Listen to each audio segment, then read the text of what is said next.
nuestro evangelio incompleto. Es lamentable, pero solamente citamos escrituras como si confesares con tu boca que Jesús es el Señor y creyeres en tu corazón que Dios le levantó de los muertos, serás salvo. Romanos 19. Y entonces les decimos a las personas que lo único que tienen que hacer es citar la mágica oración y ya están dentro. Sin embargo, ¿por qué no citamos también las palabras de Jesús? ¿Por qué me llamáis Señor, Señor, y no hacéis lo que yo digo? Lucas 6:46. Como vimos antes, Señor significa amo supremo, que quiere decir dueño. Así que Jesús nos está diciendo, no me llames Señor para seguir adelante con tu propia vida. Mejor entonces llámame gran profeta o maestro, para que no te engañes a ti mismo. Ahora volvamos a examinar la declaración de Jesús con la que iniciamos esta discusión.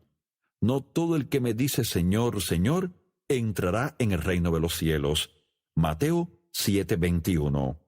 Como hemos dicho, no todo el que llame Señor a Jesucristo estará en el cielo. Esto nos dice con todo énfasis que con solo decir la oración del pecador, no nos aseguramos el cielo. Entonces mi pregunta es esta: Jesús, ¿quién entrará en el reino de los cielos? Jesús responde al decir, sino solo el que hace la voluntad de mi Padre que está en el cielo. Mateo 7:21b. Es interesante, son casi las mismas palabras que dijo Policarpo, así que no es solo por confesar a Jesús, sino al confesar a Jesús y hacer la voluntad de Dios que entraremos en el reino de los cielos. Y la única forma de hacer la voluntad de Dios es por medio de la gracia que Él nos otorga cuando nos humillamos a nosotros mismos, negando nuestras propias vidas y recibiéndole como Señor. Es tan simple como confesarlo, pero la parte difícil viene cuando debemos entregarnos por completo a la realidad de su señorío. Escuche ahora por qué pongo tanto énfasis en esto. Muchos me dirán en aquel día, Señor, Señor, ¿no profetizamos en tu nombre, y en tu nombre echamos fuera demonios, y en tu nombre hicimos muchos milagros? Y entonces les declararé, nunca os conocí, apartaos de mí, hacedores de maldad. Mateo 7:22 y 23. A fines de la década de 1980, Dios me dio una visión espiritual. Vi una multitud tan grande que no se veía dónde terminaba. Era un mar de seres humanos. Supe que no había ateos en este grupo, ni pecadores reconocidos, ni seguidores de otras religiones. Más bien todos confesaban ser cristianos a través del señorío de Jesús. Esta multitud había llegado al juicio y esperaban oír a Jesús diciendo, entra al gozo de tu Señor, el reino de Dios. Sin embargo oyeron, nunca os conocí, apartaos de mí, hacedores de maldad. Mateo 7:23. Pude ver el asombro y el terror en sus rostros. ¿Puede usted imaginarse sintiendo la seguridad de una salvación que no posee? ¿Puede imaginar ser enviado al exilio de las llamas del infierno para siempre cuando creyó totalmente que su destino era el cielo?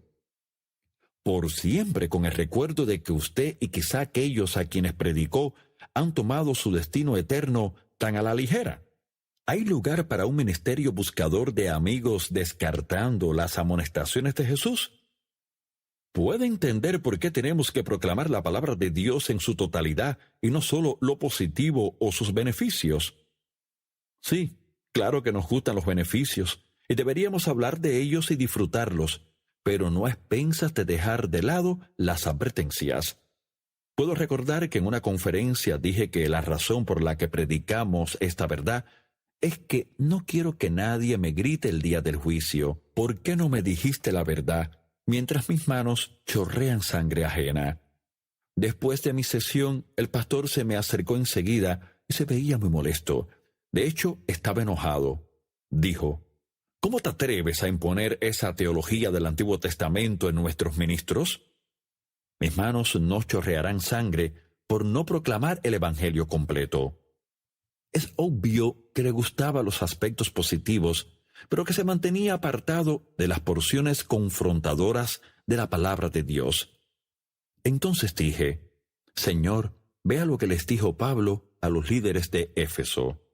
Como tenía la Biblia en la mano, fui al libro de los Hebreos y le pedí que leyera. Por tanto, yo os protesto en el día de hoy que estoy limpio de la sangre de todos, porque no he rehuido anunciaros todo el consejo de Dios.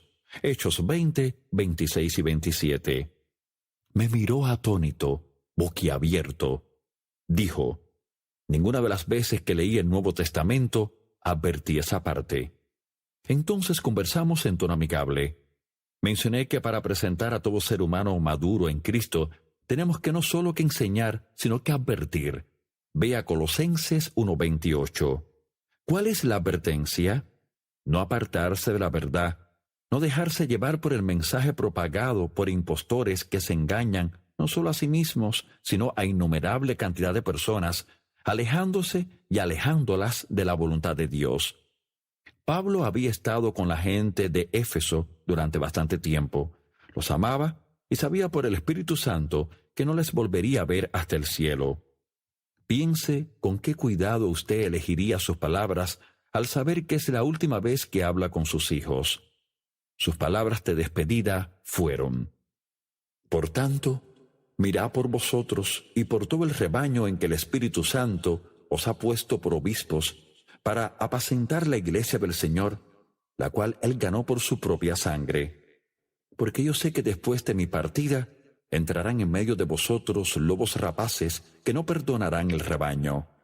Y de vosotros mismos se levantarán hombres que hablen cosas perversas para arrastrar tras sí a los discípulos. Por tanto, velad, acordándoos que por 3 años, de noche y de día, no he cesado de amonestar con lágrimas a cada uno. Hechos 20, del 28 al 31. ¿De qué manera distorsionarían la verdad? Quizá con palabras, pero lo más probable es que fuese con acciones. Observe que Pablo se preocupa tanto por esto, que durante 3 años, día y noche, los amonestó. Veamos aquí otra vez el énfasis de que hemos de afirmar estas cosas constantemente.